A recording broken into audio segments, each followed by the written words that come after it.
good smallie. Always a good small.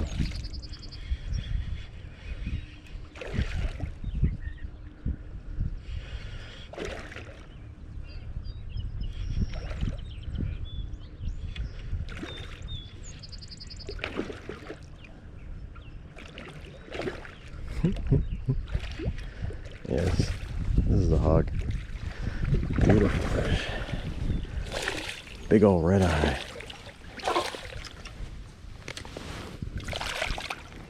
Oh yeah. Came out nice and easy. Look at you. You're definitely 21. Beautiful fish. Right where you're supposed to be. Thank you very much, my friend.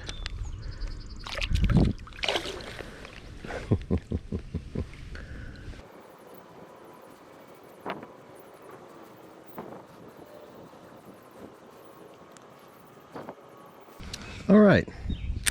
So, gentlemen, ladies, and anyone in between, I welcome you all.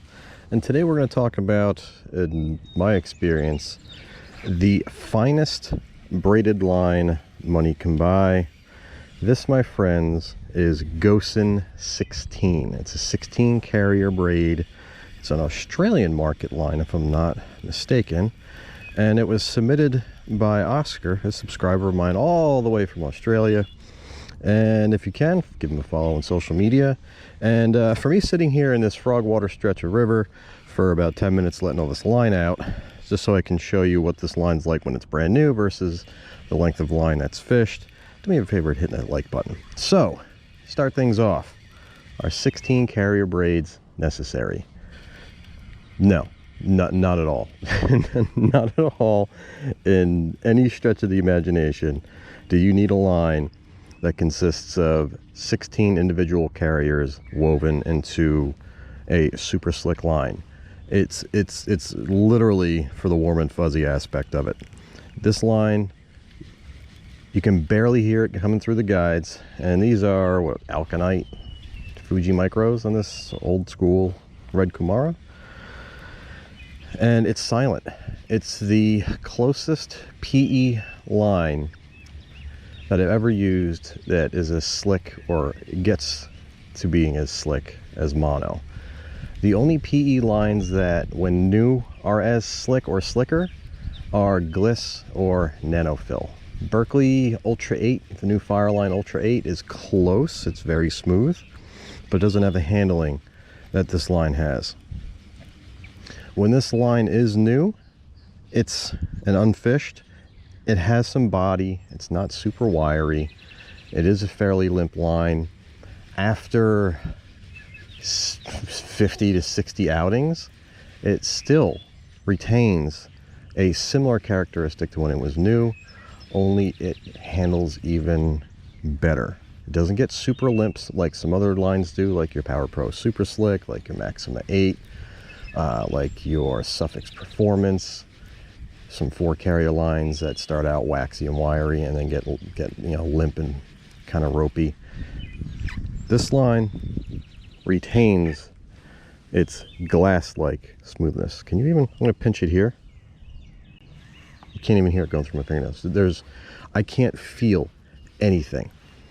When it's brand new and it has its coating, well, I don't know what kind of coating it has. It's probably the best I've ever seen on a line. We're getting into fished line now, and you can see there's literally no color change. For me personally, whether or not the color fades over time doesn't make a difference at all to me whatsoever. Some guys it does. I don't know if it's a mental thing or not, but whatever.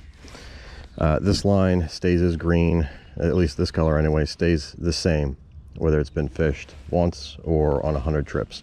And we are now at our knot. You can see got a little bit of twist. I was fishing a Okashira screw meg bass, kind of like a Ned head, and that kind of, at least with the 16th ounce version, will tend to roll. So we got some stacked line twist after we just let our line out at the knot, which happens. Casting performance, spectacular. One of the best handling lines I've ever had on a bait caster. As a matter of fact, When you do get an overrun or a backlash, they come out fine. But what I found, and I've never seen this on a braid before, you almost get an overhand knot like this. I've had this come out of my spool before, and you have to go like this and pull it out. Normally that'll destroy a braid. I've had that happen twice with this stuff, and I've still fished that length and it remains strong. Now you gotta be careful when you pull it out. You don't want to generate heat, so whatever. Just be careful. But I've had that happen twice. Never had that happen with any other braid. I've used probably 50 to 60 different braided lines over the years, and I've never had that occur. In terms of its knotting, this is a Alberto knot. 8 turns down, 8 turns back up, 2 through the loop. I have a video out on how to tie the improved Alberto. Super strong.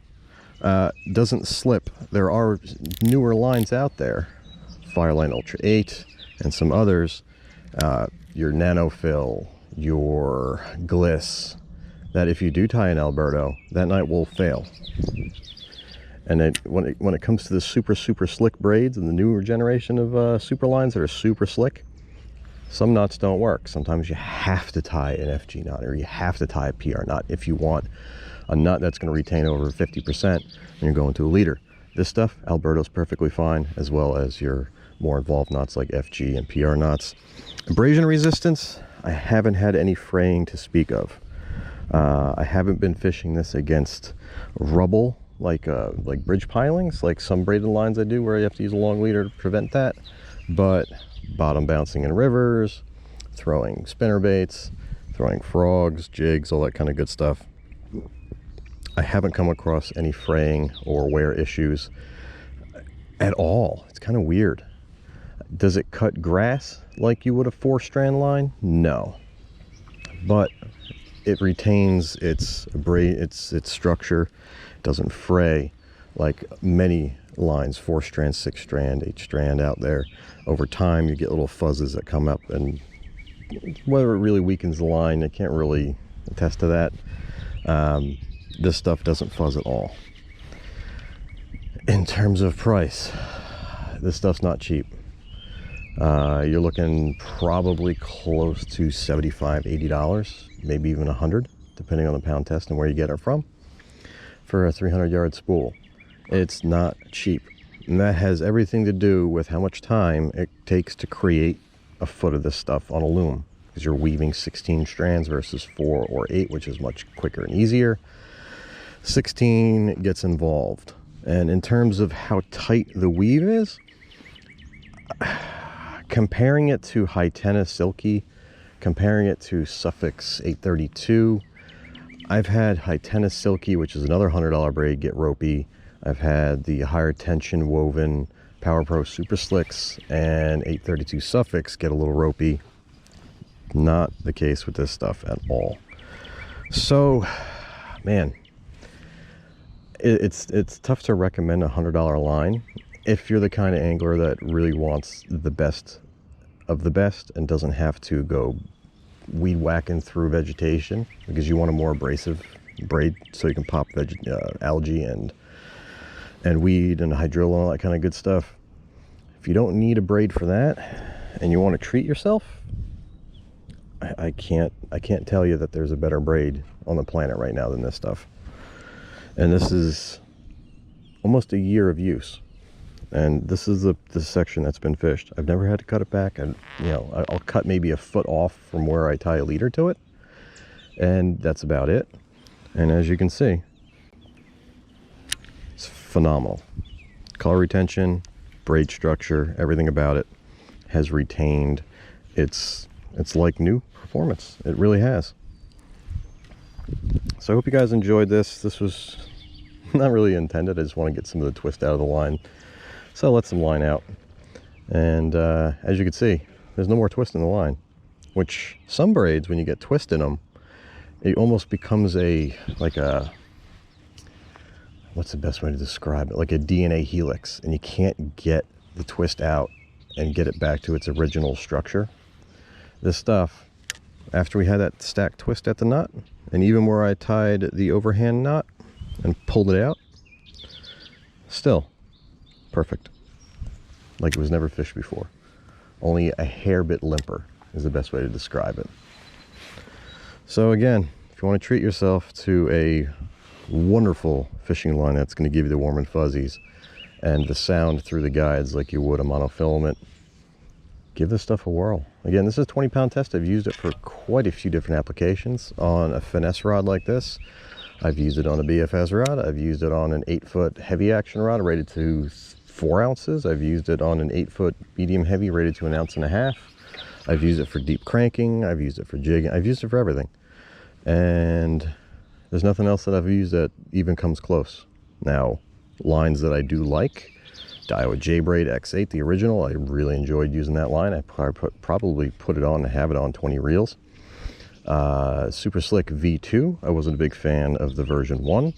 That's quickly becoming my favorite of the new braids. Maxima 8, I like that line. It gets a little too limp for my liking, so the manageability and tip wraps get to be a little bit of a pain. No issues with tip wraps with this this braid, even with micro guides, which can become a pain in the ass. What else we got? That about covers it. And if you do get this stuff, oh yeah, you can see this is the area that's been fished for probably a week. You can almost see, maybe because it's drier. Yeah, never mind. I thought maybe it was a little bit lighter, but I think it's because it was drier and the other stuff was wet from floating in the water. Treat yourself. If you want to treat yourself to a braid that's going to give you those warm and fuzzies and spectacular performance, definitely open up your wallet. Get ready to shell out some big bucks for this stuff. But it's worth every penny if you care about that sort of thing. If not, stick with what you like. Can't go wrong, especially if the lines that you're using is treating you well. I can guarantee you this stuff will treat you beautifully. If you're looking for a line and you're not happy with what you've been using and you want something special, give this a go. And put it on a nice reel. That way you can really enjoy it. This is one of my favorite reels of all time. This is a Steez SVTW and a 6.3:1 gear ratio. Still, a couple years down the road with some new models that have come out, one of my favorite low profile baitcasters, and this line performs beautifully on it. So until next time, guys, I appreciate you guys for showing up. I appreciate every second of every minute you guys spend here. And until next time, tight lines, tight Gosen 16 lines, and I'll see you soon.